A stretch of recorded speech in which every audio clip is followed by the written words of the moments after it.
Hello guys, welcome to miss movie talk. இன்னைக்கு நம்ம பார்க்க போற மூவி எக்ஸ்பிளனேஷன் பரத் நடிப்புல வெளியாகி இருக்க காளிதாஸ் 2. காளிதாஸ் 1க்கும் இந்த படத்துக்கும் எந்த சம்பந்தமும் இல்ல. சோ நீங்க இந்த படத்தை தனியாவே பார்க்கலாம். இந்த படத்துல பயங்கரமான ட்விஸ்ட் அண்ட் டர்ன்ஸ்லாம் இருக்கு. இந்த படத்தோட ஒன்லைனர் என்னன்னா, ஒரு பெரிய அபார்ட்மெண்ட் 500 குடும்பத்துக்கிட்ட இருக்காங்க. அந்த அபார்ட்மெண்ட்ல இருக்க ஒரு சின்ன பொண்ணு காணாம போயிடுறா. அபார்ட்மெண்ட்குள்ளதான் இருக்காளா இல்ல எங்க தொலைஞ்சு போயிட்டாளா, என்னாச்சு ஏதாச்சுன்னு போலீஸ்ல விசாரிச்சுட்டு இருக்காங்க. அன்னைக்கு நியூ இயர் நைட்டுன்றதுனால போலீஸுங்களும் ரொம்ப கம்மியா தான் இருக்காங்க. எப்படியாச்சும் அந்த சின்ன பொண்ணு கண்டுபிடிச்சணும்னு ட்ரை பண்ணிட்டு இருக்காங்க. கிளைமேக்ஸ்ல தரமான 2 ட்விஸ்ட் வச்சிருக்காங்க. அதுல ஒரு ட்விஸ்ட் கூட நமக்கு கெஸ் பண்றதுக்கு வாய்ப்பு இருக்கு. ஆனா இன்னொரு ட்விஸ்ட் கண்டுபிடிக்க சான்ஸே இல்ல. அந்த அளவுக்கு பயங்கரமான ட்விஸ்ட் இருக்கு. எக்ஸ்பிளனேஷனுக்கு போறதுக்கு முன்னாடி இந்த வீடியோ உங்களுக்கு பிடிச்சிருந்தா லைக் பண்ணுங்க. நீங்க நம்ம சேனலுக்கு புதுசா இருந்தா மிஸ் மூவி டாக்ஸ்ன்ற நம்ம சேனலை சப்ஸ்கிரைப் பண்ணிக்கோங்க. வாங்க இந்த படத்தோட ஃபுல் எக்ஸ்பிளனேஷனுக்குள்ள போலாம்.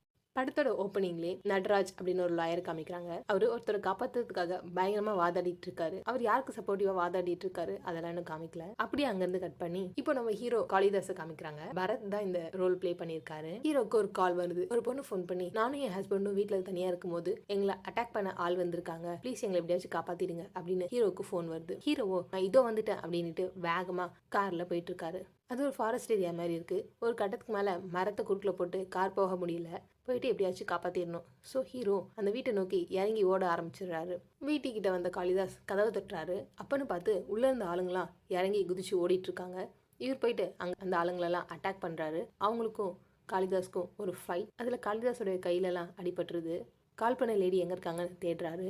அங்க பார்த்தா ஒரு ரூம்ல அந்த லேடியும் அவங்க ஹஸ்பண்டும் பயங்கரமான முறையில கொல்லப்பட்டிருக்காங்க.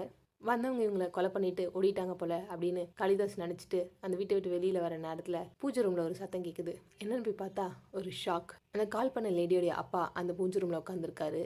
ஆமா, அவர் தான் அந்த பொண்ணையும் அவங்க ஹஸ்பண்டையும் கொலை பண்ணியிருக்காரு. இதை பார்த்தோன்னே காளிதாஸ்க்கு இங்க ஒரு ஆணவ கொலை நடந்திருக்குன்றது புரிஞ்சுக்கிறாரு. ஹீரோ உடனே மேல இடத்துக்கு இந்த தகவலை பாஸ் பண்ணிடுறாரு. இப்போதான் காளிதாஸ் 2ன்னு டைட்டில் கால் போடுறாங்க. அடுத்த சீன்ல கமிஷனர் காளிதாஸ் பத்தி கேட்கிறாரு. நீ மட்டும் ஏன் தனியா போன, கையில பட்ட அடி கழுத்துல விழுந்தா என்ன ஆயிருக்கும் அப்படின்னு காளிதாஸ் மேல ரொம்ப அக்கறையா தான் பேசுறாரு. இப்போ ஒரு அபார்ட்மெண்ட்ல இருந்து ஒரு கப்பிள் காமிக்கிறாங்க. ஹஸ்பண்டோட பேரு கோகுல், ஒய்ஃபோட பேரு சஞ்சு. இவங்களுக்கு 4 வயசுல மித்ரான ஒரு பெண் குழந்தை இருக்கா. இவங்க பால்கனியில இருக்கிறத யாரோ கவனிக்கிறாங்க. அது யாருன்னு இன்னும் தெளிவா காமிக்கல. அடுத்த நாள் காலையில ஸ்டீஃபன் ஒருத்தர் காமிக்கிறாங்க. அவர் தான் நைட்டு அவங்கள நோட் பண்ணிருப்பான். அவர் தான் நைட்டு அவங்களை கவனிச்சிருப்பான் போல. இவன் கிட்ட ஒரு டாக் இருக்கு. மித்ரா கிட்ட பொம்மை டாக் தான் இருக்கு. அவளுக்கு ரியல் டாக்னா ரொம்ப பிடிக்கும் போல. சோ இவன் என்ன பண்றானா, வேணும்னே அந்த இடத்த விட்டு எந்திரிச்சு நகர ஆரம்பிக்கிறான். மித்ராவும் ஃபாலோ பண்ணி வருவான்றதுக்காக வேணும்னே இவன் நகர ஆரம்பிக்கிறான். அதே மாதிரி மித்ராவும் ஃபாலோ பண்ணி போறா. ஸ்டீஃபன் லிஃப்ட்டுக்குள்ள போயிடுறான். மித்ராவும் பின்னாடியே போறா. திடீர்னு அவங்க அப்பா வந்து, நீ இங்க என்னமா பண்ற, வாமா அம்மா கிட்ட போலான்னு மித்ராவை தூக்கிட்டு போயிடுறாரு. இன்னும் கொஞ்ச நாள்ல நியூ இயர் வரப்போகுது போல. சோ அதுக்காக எல்லாம் டான்ஸ் பிராக்டிஸ் பண்ணிட்டு இருக்காங்க. ரூபான ஒரு லேடி தான் எல்லாருக்கும் டான்ஸ் சொல்லி கொடுத்துட்டு இருக்காங்க. கோகுலுடைய வைஃப் சஞ்சுவுமே அங்கதான் டான்ஸ் பிராக்டிஸ் பண்ணிட்டு இருக்காங்க. சோ அப்பாவும் பொண்ணும் அவங்க அம்மா டான்ஸ் பிராக்டிஸ் பண்றதை பார்த்துட்டு இருக்காங்க. அப்படியே கட் பண்ணா ஸ்டீஃபன் ஒரு லாயரா இருக்காரு. கோர்ட்ல மணின்னு ஒருத்தர் கோர்ட்ல கேஸ் விஷயமா வந்திருக்காரு போல. சோ அந்த மணியை பார்த்ததுமே ஸ்டீஃபன் யாருக்கோ கால் பண்ணி மணி வந்துட்டான் அப்படின்னு இன்ஃபர்மேஷன் கொடுக்குறாரு. அவர் யாருக்கு கால் பண்ணி சொன்னாருன்னு காமிக்கல. இப்போ அந்த நபரை காமிக்கிறாங்க. அவர் கழுத்துல டாட்டோ எல்லாம் போட்டு இருக்காரு. ஃபேஸ் தெளிவா காமிக்கல. அவரு உள்ள இருக்க மணியை தூக்கிறதுக்காக பிளான் போடுறாரு போல. உள்ள இருக்க மணிக்குமே நம்மள தூக்க போறாங்கன்னு தகவல் தெரிய வருது. அவரும் உஷாரா எப்படியாச்சும் எஸ்கேப் ஆயிடலான்னு பாக்குறாரு. போலீஸ்க்கும் இந்த இன்ஃபர்மேஷன் தெரிஞ்சு மணியை காப்பாத்தலாம் ட்ரை பண்றாங்க. ஹீரோவும் அதை தடுக்கணும்னு மணியை தேடி வந்துட்டு இருக்காரு. இருந்தாலுமே அந்த டாட்டூ போட்ட மர்ம நபர் கிட்ட இவர் மாட்டிக்கிறாரு. அந்த டாட்டூ போட்டவரும் ஸ்டீஃபனும் சேர்ந்து போலீஸ்க்கு கூட தெரியாம சாமர்த்தியமா அந்த இடத்துல இருந்து மணியை கடத்திட்டு போயிடுறாங்க. அங்க இருந்து தூக்கிட்டு வந்து நைட் நேரத்துல ஏரிக்கர ஓரமா அவரை இறக்குறாங்க. காரை ஓபன் பண்ணதுமே எதிர்பார்க்காத விதமா மணி ஸ்டீஃபன் அட்டாக் பண்ண ஆரம்பிச்சிடறான். அங்கவே மணிக்கும் ஸ்டீஃபனுக்கும் ஒரு பயங்கரமான சண்டை. எப்படியோ ஸ்டீஃபன் மணியை கொலை பண்ணிடுறான். இப்போ அவனுடைய பாடி போலீஸ்க்கு கிடைக்குது. கோர்ட்ல இருந்து தூக்கிருக்காங்க, இங்க வச்சு கொலை பண்ணிருக்காங்க அப்படின்ற மாதிரி ஹீரோவும் விசாரணை பண்ணிட்டு இருக்காரு. இப்படி விசாரணை நடக்கும் போது அவருடைய பர்சனல் கேஸ் விஷயமா ஹீரோவுக்கு ஒரு கால் வருது. இவருடைய கேஸ நட்ராஜன் ஒரு லாயர் ஹேண்டில் பண்ணிட்டு இருக்காரு. அவரோட அசிஸ்டன்ட் தான் இவரை நேர்ல பார்த்து பேசணும்னு கேக்குறாரு. நான் இந்த இடத்துல இருப்பேன், 10 மணிக்கு வந்துருங்கன்ற மாதிரி ஹீரோ சொல்றாரு. மணின்னு ஒருத்தவனை கொலை பண்ணிட்டாங்கல்ல, அவனுடைய போஸ்ட்மார்ட்டம் ரிப்போர்ட் வாங்க ஹீரோ வரும்போது அந்த இடத்துக்கு ஸ்டீஃபன் தான் வராரு. ஸ்டார்டிங்ல நட்ராஜன் ஒரு லாயர் காமிச்சாங்கல்ல, அவரோட அசிஸ்டண்டா தான் ஸ்டீஃபன் வேலை செய்யறாரு. இப்ப ஸ்டீஃபன் ஹீரோ கிட்ட அவருடைய கேஸ் விஷயமா எல்லாம் பேசிட்டு இருக்காரு. இறந்து போன மணி ஒரு ரவுடியா இருப்பான். சோ அவனுடைய ஆளுங்கெல்லாம் வந்து ஹீரோ கிட்ட யார் கொன்னது என்னாச்சுன்னா விசாரிச்சுட்டு இருக்காங்க. இன்னும் கண்டுபிடிக்கலன்னு சொல்லி ஹீரோ அனுப்பிச்சிடுறாரு. இது எல்லாத்தையும் ஸ்டீஃபன் பக்கத்துல இருந்து பார்த்துட்டு தான் இருக்கான். இப்போ அபார்ட்மெண்ட்ல 2 டீனேஜ் பொண்ணுங்களை காமிக்கிறாங்க. அவங்க போன் பார்த்துட்டு பேசிட்டு நடந்து வந்துட்டு இருக்கும் போது தெரியாம ஸ்டீஃபனை இடிச்சிடுறாங்க. ஸ்டீஃபனும் வித்தியாசமா அவங்கள பார்த்துட்டு போயிடுறான். ஆக்சுவலா இந்த 2 பொண்ணுல ஒரு பொண்ணு ரூபா அப்படின்ற லேடியோட பொண்ணு, இன்னொருத்தவங்க அவங்களோட ஃப்ரெண்டு. ஒரு பொண்ணு கிட்ட தனியா மொட்டை மாடிக்கு போக கூடாது, எத்தனை தடவை சொல்றது அப்படின்னு வார்ன் பண்றாங்க. நியூ இயர் பார்ட்டிக்கான ஏற்பாடெல்லாம் ரூபா தான் பண்றாங்க. அவங்க தான் அந்த அபார்ட்மெண்டோட சீஃப் செக்ரட்டரி போல. சோ லேட் ஆயிடுச்சு, ரெடி பண்ணணும் அப்படின்னு அப்படின்ட்டு அவங்க லிஃப்ட்ல போறாங்க. அடுத்த சீன்ல நியூ இயர் பார்ட்டி, அங்க எல்லாரும் டான்ஸ் பார்ட்டின்னு ஜாலியா இருக்காங்க. கோகுலோ எங்கேயோ வெளியில கிளம்புறன்றதுனால குழந்தைகிட்ட நீ அம்மா கூடவே இருக்கணும் அப்படின்னு சொல்லிட்டு வெளியில கிளம்பிடுறாரு. அந்த குட்டி பொண்ணு மித்ரா மறுபடியும் ஸ்டீஃபனுடைய நாயை பார்த்துட்டு பின்னாடியே போயிட்டு இருக்காங்க. அவங்க எங்க போறாங்கன்னு தெரியல. அடுத்த சீன்ல டான்ஸ்லாம் ஆடி முடிச்சுட்டு சஞ்சு உட்கார்ந்துட்டு இருக்காங்க ரூபா கூட. இப்போ உங்க ஹஸ்பண்ட் கால் பண்றாரு, பார்ட்டி எல்லாம் நல்லா போச்சு, நீ தான் மிஸ் பண்ணிட்ட அப்படின்னு பேசிட்டு இருக்காங்க. குழந்தை எங்க என்ன பண்றா அப்படின்னு கேட்கும்போது தான் சஞ்சுக்கு குழந்தை ஞாபகமே வருது. அவ பசங்க கூட விளையாடிட்டு இருக்கான்னு சொல்லி சமாளிச்சிடுறாங்க. அங்க இருந்து குடுகுடுன்னு போயிட்டு குழந்தையை தேட ஆரம்பிக்கிறாங்க. எல்லா இடத்துலயும் தேடுறாங்க, ஆனா குழந்தையை காணோம். டென்ஷனான சஞ்சுவோ அங்க இருந்து எல்லாரையும் விசாரிக்கிறாங்க. ஒரு கட்டத்துல குழந்தையை காணான்னு கோகுலுக்கும் போன் பண்ணி சொல்லிடுறாங்க. உடனே போலீஸ்ல கம்ப்ளைண்ட் பண்ணி பாட்டுக்கு நம்ம ஹீரோவும் அவங்க டீமோட வந்துடுறாரு. இவ்வளவு பேர் அபார்ட்மெண்ட்ல ஒரு குழந்தை மிஸ் ஆயிருக்குன்னா தேடுறதுக்கு இன்னும் நிறைய போலீஸ் வேணும் அப்படின்னு ஹீரோ நினைக்கிறாரு. கால் பண்ணி கேட்டா நியூ இயர்ன்றதுனால நிறைய போலீஸ் போர்ஸும் அவருக்கு கிடைக்கல. சோ இருக்கிற போலீஸுங்களை வச்சு மேனேஜ் பண்ணுங்கன்னு சொல்லிடுறாங்க. அந்த அபார்ட்மெண்ட்ல இருக்க எல்லா வீட்டையும் போயிட்டு ஒரு வீடா செக் பண்றாங்க. அப்படி செக் பண்ணிட்டு வரும்போது ஒரு வீடு மட்டும் லாக்ல இருக்கு. சரி அப்புறமா பாத்துக்கலான்ற மாதிரி இவங்க அதை ஸ்கிப் பண்ணிட்டு அடுத்த ரூமுக்கு போயிடுறாங்க. அப்படி லைனா விசாரிச்சுட்டே வரும்போது தான் ஒரு ரூம் கதவு தட்டும் போது உள்ள ஸ்டீஃபன் இருக்காரு. அந்த போலீஸ்க்கு ஆல்ரெடி ஸ்டீஃபன் தெரியுன்றதுனால என்னப்பா நீங்க தான் இருக்கியா அப்படின்ட்டு கேஷுவலா பேசிட்டு தண்ணி கொடுப்பா அப்படின்றாரு. ஸ்டீஃபனோ உள்ள இருந்து கூல்ட்ரிங்க்ஸ் எடுத்து வந்து கொடுக்குறாரு. வெளியில இருந்தபடி அதை வாங்கிட்டு போலீஸ் கிளம்பிடுறாரு. நடராஜன்ற ஒரு பெரிய லாயரோட அசிஸ்டன்ட் தான் ஸ்டீஃபன். இவர் நம்மால தான், இவர் வீட்டெல்லாம் செக் பண்ண வேணாம் அப்படின்னு அந்த கான்ஸ்டபிள் சொல்றாரு. கூட இருக்க லேடி போலீஸோ இல்ல எதுக்கும் செக் பண்ணிடலாம்னு சொல்றாரு. வெளியில இருந்தபடி அதை வாங்கிட்டு செக் பண்ணாமே இவங்களும் போயிடுறாங்க. அந்த குழந்தையோட பேரண்ட்ஸும் ரொம்ப பதற்றமா இருக்காங்க. ஏதாச்சும் தெரிஞ்சுதா அப்படின்னு ஹீரோ கிட்ட வந்து கேக்குறாங்க. இல்ல இன்னும் தெரியல அப்படின்லாம் பேசிட்டு இருக்காங்க. அங்க இருக்க டாக்டருக்கும் அந்த அபார்ட்மெண்ட்ல இருக்க ஒரு டாக்டருக்கு ஹீரோ ஆல்ரெடி தெரியும் போல. அவர் பார்த்துட்டு இவருக்கு இவரோட கேஸையே ஒழுங்கா சால்வ் பண்ண தெரியாது, இதுல இவரு தான் பொண்ணு கண்டுபிடிக்க போறாரா அப்படின்னு நக்கல் பண்ணிட்டு இருக்காரு. நான் என்னோட இன்ஃபுளுன்ஸ் யூஸ் பண்ணி மேலிடத்துல பேசுறேன், வேற யாராச்சும் வர வைக்கிறேன் அப்படின்னு வேற யாருக்கோ கால் பண்ணி பேசிட்டு இருக்காரு. இப்ப ஹீரோவும் ஒரு ஐடியா பண்றாரு. ஆனா எல்லார் வீட்லயும் பேசி எல்லா குழந்தைங்களையும் இங்க கூட்டுவாங்க, குழந்தைங்க கிட்ட பேசி எப்படியாச்சும் கண்டுபிடிக்க ட்ரை பண்ணலாம் அப்படின்னு சொல்றாரு. இப்ப அப்படியே கட் பண்ணா வைஷ்ணவின்னு ஒரு டிஎஸ்பியை காமிக்கிறாங்க. அவங்களுக்கு ஹையர் அபிஷியல்ல இருந்து போன் வருது. ஒரு சைல்டு மிஸ்ஸிங் கேஸ், நீங்க அபார்ட்மெண்ட்டுக்கு போங்க, அங்க காளிதாஸ் இருக்காரு, அவர் பார்த்துப்பாரு, நீங்க ஜஸ்ட் கோஆர்டினேட் பண்ணுங்க அப்படின்னு சொல்றாங்க. இவங்க அந்த ஸ்பாட்டுக்கு வரும்போது அங்கே இருக்க அந்த டாக்டரும் நான் சொல்லி தான் நீங்கள் வந்திருக்கீங்க, நான் தான் டிசி கிட்ட பேசி ஒரு ஹையர் ஆஃபீஸர் அனுப்ப சொன்னேன் அப்படின்னு சொல்றாரு. இவங்க போகிற நேரத்துக்கு கரெக்டாக காளிதாஸும் அந்த அபார்ட்மெண்ட்ல இருக்க குழந்தைங்களை யாரையும் கூப்பிட்டு வச்சு விசாரிச்சுட்டு இருக்காரு. நீங்கள் யாராச்சும் பார்த்தீங்களா, மித்ராவை கடைசி எங்கே பார்த்தீங்க அப்படின்ற மாதிரிலாம் கேட்டுட்டு இருக்காரு. இதை பார்த்து டிஎஸ்பி குழந்தைங்களாம் தூக்கத்தில் இருக்காங்க, அவங்களெல்லாம் ஃபர்ஸ்ட் அனுப்பிடுங்க அப்படின்னு சொல்றாங்க. இவ்வளோ கம்மி போலீஸ் வச்சு என்ன பண்ண முடியும், இன்னும் கொஞ்சம் போலீஸ் ஃபோர்ஸ் கேட்க வேண்டியதானே அப்படின்னு ஹீரோ திட்டுறாங்க. இல்லை மேம் கேட்டேன் கொடுக்கல அப்படின்னு சொன்னது நீங்கள் என்கிட்ட கேட்டிருக்க வேண்டியதானே அப்படின்னு சொல்லி டிஎஸ்பி கால் பண்ணி கேட்குறாங்க. ஏமா ஒரு சின்ன பொண்ணு கண்டுபிடிக்க எத்தனை பேர் அனுப்ப முடியும், நீங்களே ஹேண்டில் பண்ணிக்கோங்கம்மா அப்படின்னு சொல்லிடுறாங்க. வைஷ்ணவி சிசிடிவி எல்லாம் செக் பண்ணீங்களா அப்படின்னு கேக்குறாங்க. பண்ணோம் மேடம், நிறைய பிளைண்ட் ஸ்பாட்ஸ் இருக்கு, நிறைய பிளேஸ் கவர் ஆகல, அதனால கரெக்டா கண்டுபிடிக்க முடியல அப்படின்னு சொல்றாங்க. அந்த ஃபங்க்ஷனுக்கு வந்த வெண்டாஸ், ஃபுட் டெலிவரி பார்ட்னர்ஸ், கெஸ்ட் அப்படின்னு எல்லா வழியாவும் தேடிட்டு தான் இருக்காங்க. அந்த அபார்ட்மெண்டோட நுக் அண்ட் கார்னர்ல தேட சொல்லி டிஎஸ்பி சொல்றாங்க. எல்லாரும் ஆளுக்கு ஒரு மூலையில தேடுறாங்க. அப்படி தேடிட்டு இருக்கும்போது ஒருத்தவர் இங்க ஒண்ணு இருக்குன்னு கூப்பிடுறாரு. உடனே எல்லாரும் பயந்துகிட்டே அந்த இடத்துக்கு வராங்க. அங்க வந்து பார்த்தா ஸ்டீஃபனோட நாய் அங்க இறந்து கிடக்குது. அந்த நாயில அந்த மித்ராவோட பொம்மையில இருந்த அந்த ரோப் இந்த நாய் மேல இருக்கு. இது எப்படி இங்க வந்துச்சுன்னு எல்லாரும் ஷாக்கிங்கா பாக்குறாங்க. இப்ப அந்த நாயோட ஓனர் யாரு அப்படின்னு கண்டுபிடிக்கணும் ட்ரை பண்றாங்க. யாரு கேட்டாலும் அதை பத்தி யாருக்கும் தெரியல. அப்படி விசாரிச்சுட்டு இருக்கும்போது தான் அந்த அபார்ட்மெண்ட்லயே ஒருத்தவர் எல்லா டாக்ஸ் பத்தியும் எல்லா டீடைல்ஸும் தெரிஞ்சு வச்சிருப்பாரு. அவரை போய் பார்த்தா நமக்கு ஒரு ஐடியா கிடைக்கும் நினைச்சு அவர்கிட்ட போய் கேக்குறாங்க. ஒரு ரூம் நம்பர் சொல்றாரு. இந்த ரூம்ல இருக்கவன் தான் இந்த டாக் வச்சிருக்கான் அப்படின்ட்டு அந்த பூட்டி இருந்த ரூமை கூட்டு போய் காமிக்கிறாரு. போலீஸ் எல்லாம் சேர்ந்து அந்த ரூமை உடைச்சிட்டு உள்ள போய் பார்த்தா அங்க ஒருத்தவன் செம போதையில உள்ள இருக்கான். அவன் நடிச்சு விசாரிச்சு பார்த்ததுல அவனுக்கும் இதுக்கும் எந்த தொடர்பும் இல்லைன்னு தெரியுது. அவனோட நாய் அவன் வீட்டுல தான் இருக்கு. சோ இந்த நாய் அவனோடது இல்ல. இவங்க டாக் இங்க இருக்குன்னா அப்ப அந்த இறந்து போன டாக் யாரோடது, அதை ஃபர்ஸ்ட் கண்டுபிடிக்கணும்னு நினைக்கிறாங்க. பழைய சிசிடிவி ரெக்கார்ட்ல எடுத்து செக் பண்றாங்க. அப்படி செக் பண்ணும்போது அந்த டாக ஸ்டீஃபன் வச்சிருக்கிறத பாக்குறாங்க. ஸ்டீஃபன் அந்த டாகோட இருக்காரு. சோ அப்ப அது ஸ்டீஃபனோட டாக் தான். அந்த கான்ஸ்டபிள் சொல்றாரு, அவர் ரூம் நாங்க செக் பண்ணல, அவர் பெரிய லாயரோட அசிஸ்டன்ட் இல்ல, அதனால அவர் தப்பு பண்ணியிருக்க மாட்டாரு, நாங்க ரூமை செக் பண்ணல அப்படின்னு சொல்றாரு. இதை கேட்ட வைஷ்ணவியோ ரொம்ப டென்ஷன் ஆகுறாங்க. இவ்வளவு எக்ஸ்பீரியன்ஸ் இருந்து என்ன பிரயோஜனம், என்ன வேலை செய்றீங்க புல்ஷிட் அப்படின்னு திட்டிட்டு இப்போ ஸ்டீஃபனோட வீட்டுக்கு போலீஸ் எல்லாரும் போறாங்க. அங்க போய் பார்த்தா ஸ்டீஃபன் இல்ல. சோ எல்லாருக்கும் ஸ்டீஃபன் மேல பயங்கரமான ஒரு சந்தேகம் வருது. ஸ்டீஃபன் எங்கன்னு பார்த்தா அவர் அன்னைக்கு நியூ இயர் இல்லையா, சோ சர்ச்சுக்கு போயிருக்காரு. சோ போலீஸ் எல்லாரும் ஸ்டீஃபனை தேடி சர்ச்சுக்கு போறாங்க. இவங்க ஸ்டீஃபனை அரெஸ்ட் பண்ணலாம் நினைக்கிறதுக்குள்ள வேற ஒரு போலீஸ் கேங் ஸ்டீஃபனை தூக்கிடுறாங்க. அப்புறம் அந்த போலீஸ் கிட்ட பேசி ஸ்டீஃபனை இவங்க கண்ட்ரோலுக்கு எடுத்து வந்து விசாரிக்க நினைக்கிறாங்க. அப்புறம் ஸ்டீஃபனை இவங்க கண்ட்ரோலுக்கு எடுக்கிறாங்க. ஸ்டீஃபன் கிட்ட இவங்க விசாரிச்சுட்டு இருக்கும் போதே லாயர் நடராஜ் வராரு. ஸ்டீஃபன் இந்த தப்பு பண்ணல, அவரை விட்டுருங்க அப்படின்னு சொல்றாரு. அதை நீங்க கோர்ட்ல பேசிக்கோங்க அப்படின்னு கேக்குறாங்க. நீங்க வந்து எஃப்ஐஆர்ல ஃபைல் பண்ணி கோர்ட்ல ப்ரொசீட் பண்ணியிருந்தா நான் தாராளமாக கோர்ட்ல பேசியிருப்பேன், நீங்க இப்படி இல்லீகலா பண்ணும்போது நான் உங்ககிட்ட தான் வந்து பேச வேண்டியது இருக்கு அப்படின்னு சொல்றாரு. இப்போ போலீஸ் ஸ்டீஃபனை போட்டு அடிச்சிட்டு இருக்காங்க. அந்த 4 வயசு குழந்தைய என்னடா பண்ண சொல்லு அப்படின்னு கேட்டுட்டு இருக்காங்க. ஸ்டீஃபன் எனக்கு தெரியாது, நான் எதுவும் பண்ணல அப்படின்னு சொல்லிட்டு இருக்காரு. அந்த நேரத்துல அங்க லாயர் நடராஜ் வராரு. அவனுக்கு இதுக்கு எந்த சம்மந்தமும் இல்லை, அவன் எந்த தப்பும் பண்ணல, அவனை விட்டுருங்க அப்படின்னு பேசுறாங்க. வைஷ்ணவியும் காளிதாஸும் அவரை ரிலீஸ் பண்ண மறுக்கிறாங்க. அப்புறம் நடராஜ் ஒரு வழியாக ஹையர் ஆஃபீஸர் கிட்ட பேசி ஸ்டீஃபனை வெளியில் கொண்டு போயிடுறாரு. 6 வருஷத்துக்கு முன்னாடி ஸ்டீஃபன் மேலே ஒரு ரேப் கேஸ் இருந்திருக்கு. ஸோ இந்த முறையும் ஸ்டீஃபன் தான் தப்பு பண்ணியிருப்பான் அப்படின்னு அந்த வைஷ்ணவி சொல்ல, நடராஜோ இந்த கேஸில் ஸ்டீஃபன் தான் தப்பு பண்ணான்னு உங்ககிட்ட சாலிடான எவிடன்ஸ் இருந்தால் சொல்லுங்கள், அவன் எந்த தப்பு பண்ணலை அப்படின்ட்டு ஹையர் ஆஃபீஸர் கிட்ட பேசி ஸ்டீஃபனை வெளியில் கூப்பிட்டு போயிடுறாரு. அந்த சின்ன குழந்தையோட பேரண்ட்ஸ் அந்த குழந்தைய நினச்சி ரொம்ப ஃபீல் பண்ணி அழுதுட்டு இருக்காங்க. ஸ்டீஃபன் வீட்டில் இந்த பொம்மை எப்படி வந்துச்சுன்னு நமக்கு ஒரு கேள்வி இருக்குது. ஸ்டீஃபன் தான் இதை பண்ணானா இல்லையான்னு நம்மளை யோசிக்க வைக்கிறாங்க. வைஷ்ணவி ஹீரோவை நம்ப மாட்டுறாங்க. ஏன்னா ஹீரோவும் நடராஜும் க்ளோஸாக இருக்காங்க.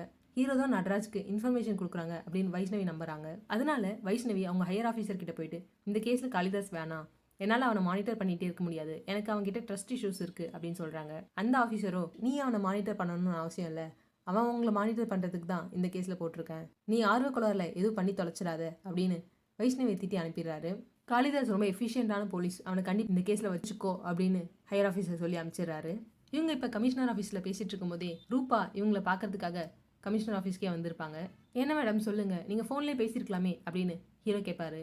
அதுக்குள்ளே ரூபாவுக்கு ஃபோன் வரும். ரொம்ப பதட்டமாக அந்த ஃபோனில் பேசிகிட்டு இருப்பாங்க. அப்புறம் ஹீரோ என்னன்னு கேட்க ரூபா இந்த மாதிரி அன்னைக்கு ஸ்டீஃபன் கூட மித்ராவும் அந்த நாயும் இருந்ததை என் பொண்ணு அன்னைக்கு நைட்டு பார்த்துருக்கா அப்படின்னு சொல்கிறாங்க. இதையே நீங்கள் அன்னைக்கே சொல்லலை அப்படின்னு காளிதாஸ் கேட்குறாரு. அதுக்குள்ளே அவங்களுக்கு ஒரு ஃபோன் வருது. அழுதுகிட்டே அப்பார்ட்மெண்ட்டுக்கு வந்துடுறாங்க. பின்னாடியே காளிதாஸும் வைஷ்ணவியும் அப்பார்ட்மெண்ட்குள்ளே வராங்க. அந்த அப்பார்ட்மெண்ட்டில் இருக்க மக்களும் உள்ள போலீஸை விட மாட்டேன்னு பிரச்சனை பண்ணுறாங்க. ஸ்டீஃபனை போலீஸ் வெளியில் விட்டதுனால உங்கள் மேலே எங்களுக்கு நம்பிக்கை இல்லை, நீங்கள் உள்ளே வர தேவையில்ல அப்படின்னு சொல்லிடுறாங்க. எப்படியோ ஒரு வழியாக பேசி சமாளித்து உள்ளே போய் பார்த்தா ரூபாவுடைய பொண்ணு இருப்பாள், அவளுடைய ஃப்ரெண்ட் அங்கே ஸ்விம்மிங் பூலில் விழுந்து இறந்து கிடக்குறா. அப்பார்ட்மெண்ட்டில் இருந்த மக்களுக்குலாம் ரொம்ப பயமாக இருக்குது. யார் இந்த சீரியல் கில்லர்ன்ற ரேஞ்சுக்கு அவங்க யோசிக்க ஆரம்பிச்சிடுறாங்க. ஹீரோ கோகுலை கூப்பிட்டு பேசுகிறாரு. எங்களை உள்ளே விடுங்க, எப்படியாச்சும் நாங்கள் இதை சார்ட் அவுட் பண்ணுறோம், இந்த கேஸுக்கும் மித்ரா கேஸுக்கும் கூட ஏதாச்சும் தொடர்பு இருக்கலாம், நீங்கள் இப்போ எங்களை உள்ளே விட்டால் தான் மித்ரா கேஸையும் எங்களால் ஹேண்டில் பண்ண முடியும் அப்படின்னு சொல்கிறாரு. 24 மணி நேரம் எங்களுக்கு டைம் கொடுங்க அப்படின்னு காளிதாஸ் கோகுல் கிட்ட பேசுகிறாரு. அப்புறம் ஒரு வழியாக அந்த போலீஸை உள்ளே விட்டுடுறாங்க. உள்ளே போய் பார்த்தா அங்கே என்ன நடந்திருக்கும்னா, இந்த ரூபாவுக்கு பூஜான்னு ஒரு பொண்ணு இருப்பா, அந்த பூஜாவுக்கு பூர்ணான்னு ஒரு ஃப்ரெண்டு இருப்பா. அந்த பூர்ணா ஸ்விம்மிங் பூலில் விழுந்து இறந்துருப்பா. ரூபாவை பார்த்ததும் பூஜா ஓடி வந்து கட்டிப்பிடிச்சி அழறாங்க. போலீஸ்க்கு இன்னும் ஸ்டீஃபன் மேலே டவுட் இருக்குல்ல, அதனால ஸ்டீஃபனை ஃபாலோ பண்ண சொல்லி மஃப்டியில் போலீஸ் போட்டு தான் இருப்பாங்க. ஸ்டீஃபன் இப்போ தேட்டரில் படம் பார்த்துட்டு இருப்பான். அவனை பின்னாடி இருந்து போலீஸ் கண்காணிச்சிட்டே இருக்காங்க. அவன் பாதி படத்துலேயே எந்திரிச்சு போயிடுறான். அப்புறம் பார்த்தா தேட்டரில் ஸ்டீஃபன் இருந்த ரோலை ஒருத்தவனை சாகடிச்சு போட்டுட்டு போயிருப்பான். வைஷ்ணவிக்கு ஸ்டீஃபன் மேலே இன்னும் சந்தேகம் இருக்கிறதுனால ஸ்டீஃபனை ஃபாலோ பண்ண சொல்லி ஒரு போலீஸ் அமைச்சிருப்பாங்க. ஸ்டீஃபன் இப்போ தேட்டரில் படம் பார்த்துட்டு இருக்கான். திடீர்னு பாதிலே இறங்கி போயிடுறான். என்ன இவன் எந்திரிச்சிட்டு போயிட்டான் அப்படின்னு அந்த போலீஸ் இவனை செக் பண்ணா அப்புறம் தான் தெரியுது தேட்டருக்குள்ள ஒரு கொலை நடந்திருக்கு. மக்கள் எல்லாம் பதறி ஓடிட்டு இருக்காங்க. இந்த ஸ்டீஃபன் அவங்க ஒருத்தனை கொலை பண்ணிட்டு போயிட்டு இருக்கான் அப்படின்னு இவங்க நினைக்கிறாங்க. இந்த தகவலை வைஷ்ணவிக்கு சொல்லிடுறாரு. ஸ்டீஃபன் கொலை பண்ணதை அந்த போலீஸ் பார்த்துருக்க மாட்டாரு, ஆனா ஸ்டீஃபன் அந்த ரோல தான் கொஞ்சம் பக்கத்துல தான் உட்காந்துட்டு இருந்தான் அப்படின்னு சொல்றாரு. அப்படி அரெஸ்ட் பண்ணி கூட்டு போகும்போது ஸ்டீஃபன் சஞ்சுவை வித்தியாசமா பாக்குறாரு. அவர் ஏன் அப்படி பாக்குறாருன்னு இப்போதைக்கு தெரியல. நீங்க ஏன் மறுபடியும் ஸ்டீஃபன் அரெஸ்ட் பண்றீங்க, ஏன் இப்படி பண்றீங்கன்னு திட்டி இந்த கேஸை விட்டே ஸ்டீஃபனையும் வைஷ்ணவியும் தூக்கிடுறாரு. ஸ்டீஃபன் திரும்ப அப்பார்ட்மெண்ட்டுக்கு வரதை பார்த்து கோகுல் கடுப்பாயிடுறாரு. ஹீரோக்கு கால் பண்ணி என்ன சார் மறுபடியும் அவனை வெளியில விட்டுட்டீங்க அப்படின்னு சொல்றாரு. அவருக்கு ஸ்டீஃபனுக்கு எதிரான எங்ககிட்ட எந்த சாலிடான எவிடன்ஸும் இல்லை அப்படின்னு சொல்லி ஹீரோ ஃபோனை கட் பண்ணிடுறாரு. 6 வருஷத்துக்கு முன்னாடி ஸ்டீஃபன் ஒரு பொண்ணை அபியூஸ் பண்ணிட்டான் அப்படின்னு ஒரு கேஸ்ல ஸ்டீஃபன் உள்ள போயிருப்பான். ஆனா அப்படி ஒரு விஷயம் நடக்க வாய்ப்பு இல்லை. அந்த டைமில் அவன் என் கூட தான் இருந்தான் அப்படின்னு அவனுடைய கேர்ள் ஃப்ரெண்ட் சாட்சி சொல்லி ஸ்டீஃபனை ரிலீஸ் பண்ணியிருப்பாங்க. ஸோ அந்த கேஸ்லேருந்து ஸ்டீஃபன் ரிலீஸ் ஆயிருப்பாரு. அந்த கேஸை எடுத்து நடத்துனது லாயர் நடராஜ். இந்த சீனை தான் படத்தோட ஓப்பனிங்கில் காமிச்சிருப்பாங்க. நடராஜ் யாருக்காகவோ ரொம்ப தீவிரமாக டிஃபெண்ட் பண்ணி பேசுகிற மாதிரி. ஸோ ஸ்டீஃபன் எந்த தப்பும் பண்ணாததுனால நடராஜ் அவருக்காக வாதாடி அவர் வெளில கொண்டு வந்து அவருக்கு ஒரு படிப்பை கொடுத்து அவரை இந்த நிலைமையில வளர வச்சிருப்பாரு. ஸ்டீஃபன் அப்போ எந்த தப்பும் பண்ணல, அந்த டைமில் அவர் என் கூட தான் இருந்தாருன்னு சாட்சி சொல்லி ஸ்டீஃபனை ரிலீஸ் பண்ணியிருப்பாங்க. அந்த கேஸ்லேருந்து அப்போ ஸ்டீஃபன் ரிலீஸ் ஆயிருப்பாரு. இதுக்கு சாட்சி சொன்ன அந்த கேர்ள் ஃப்ரெண்ட் அப்போ மைனர், அதனால அவங்களுடைய எந்த டீடைல்ஸையும் இவங்களால கண்டுபிடிக்க முடிஞ்சிருக்காது. அடுத்த சீன்லயே காளிதாஸ் லாயர் நடராஜ் கிட்ட போயிட்டு ப்ளீஸ் ஸ்டீஃபன் தப்பு பண்ணலன்னா அவருக்காக சாட்சி சொன்ன அந்த கேர்ள் ஃப்ரெண்ட் யாருன்னு அவங்களோட டீடைல்ஸ் கொடுக்க முடியுமான்னு ரெக்வஸ்ட் பண்ணுவாரு. லாயர் நடராஜும் ஓகே டீடைல்ஸ் கொடுத்துட்றேன் அப்படின்னு சொல்லிடுறாரு.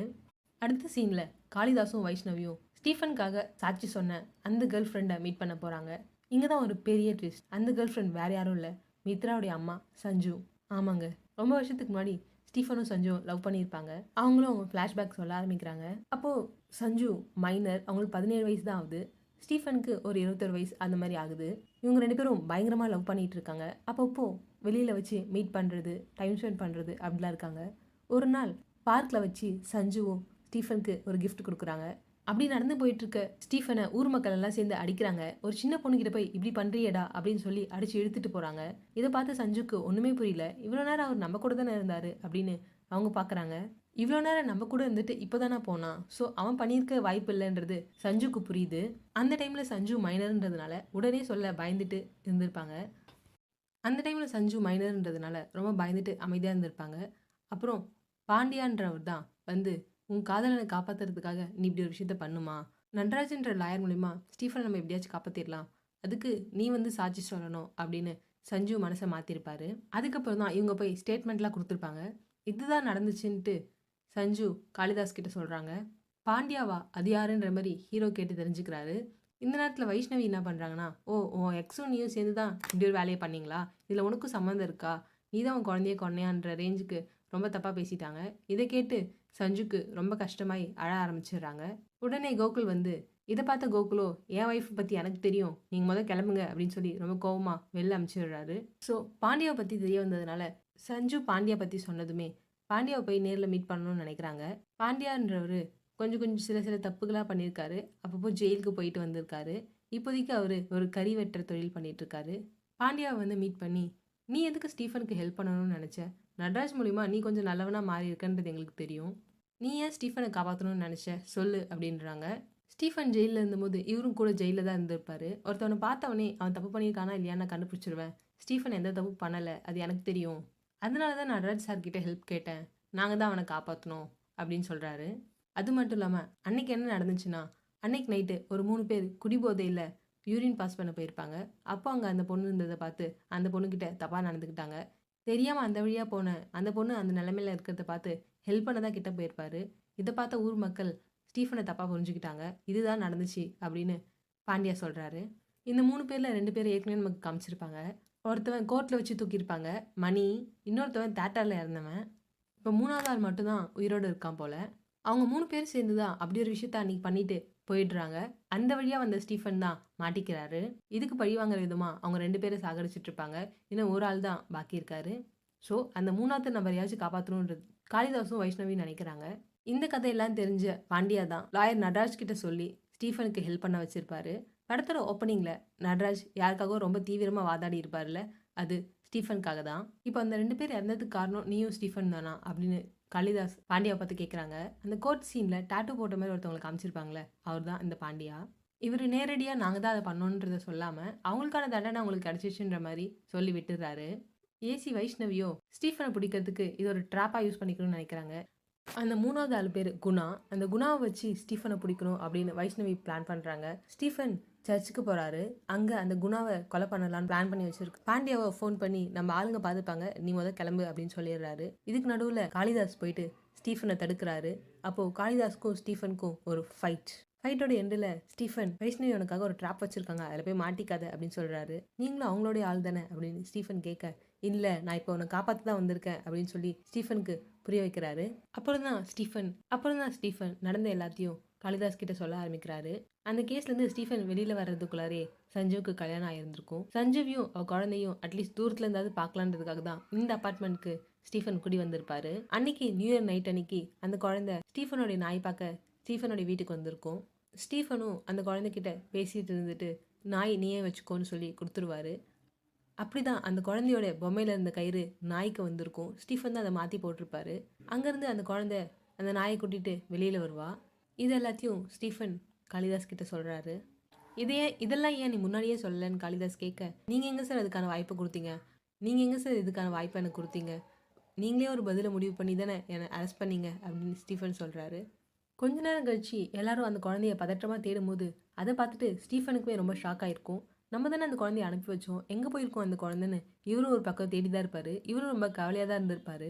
அந்த குழந்தையோடைய நாய்க்குட்டி கிடைச்ச இடத்துல பக்கத்துலேயே ஹல்க் மாஸ்க்கும் அந்த குழந்தையோடைய நாய்க்குட்டி பொம்மையும் கடந்திருக்கும். ஸ்டீஃபன் அதை எடுத்து வச்சிருந்திருப்பான். நம்ம ஒரு பக்கம் விசாரிக்கலாம்னு நினச்சி இப்போ இது எல்லாத்தையுமே காளிதாஸ் கிட்ட சொல்கிறாரு. இப்போ காளிதாஸும் அவங்க டீமும் அந்த ஃபங்க்ஷனில் ஹல்க் மாஸ்க் யார் போட்டிருப்பா அப்படின்ட்டு வீடியோவில் செக் பண்ணுறாங்க. அப்போ தான் அவங்களுக்கு அந்த டாக்டர் தான் அந்த ஹல்க் மாஸ்க் போட்டிருந்தாருன்றது தெரிய வருது. உடனே அந்த அப்பார்ட்மெண்ட்டோடைய செக்யூரிட்டிக்கு ஃபோன் பண்ணி அந்த டாக்டர் அப்பார்ட்மெண்ட்டில் தானே இருக்காரு அப்படின்னு செக் பண்ணுறாரு காளிதாஸ். இந்த இன்ஃபர்மேஷனை அந்த செக்யூரிட்டி அந்த டாக்டர்கிட்ட சொல்கிறாரு. அதை கேட்டதுமே டாக்டர் ரொம்ப பதற்றமாகறாரு. உடனே அவர் மாடியை நோக்கி புறப்படுறாரு. டாக்டர் ஏதாவது தப்பு பண்ணாரா என்னன்னு நமக்கு தெரியல. இப்போ ஹீரோவும் அவருடைய டீமும் இந்த டாக்டரை பார்த்து பேசுறதுக்காக அபார்ட்மெண்ட்டுக்கு வராங்க. கரெக்டாக அதே நேரத்தில் அந்த டாக்டரும் மொட்டை மாடியிலேருந்து கீழே விழுந்து தற்கொலை பண்ணிக்கிறாரு. அந்த டாக்டர் ஏதோ தப்பு பண்ணி அது வெளியில் தெரியக்கூடாதுன்றதுக்காக தற்கொலை பண்ணிக்கிறாரா அப்படின்ற ஆங்கிளில் வைஷ்ணவி யோசிக்கிறாங்க. இப்போது ஸ்டீஃபனுக்கு கால் பண்ணி பாண்டியா பேசுகிறாரு. அந்த 3வது நம்பரையும் தூக்கியாச்சு, அவர் கதையை நான் முடிச்சுக்கிறேன், நீ கிளம்பு அப்படின்னு சொல்கிறாரு.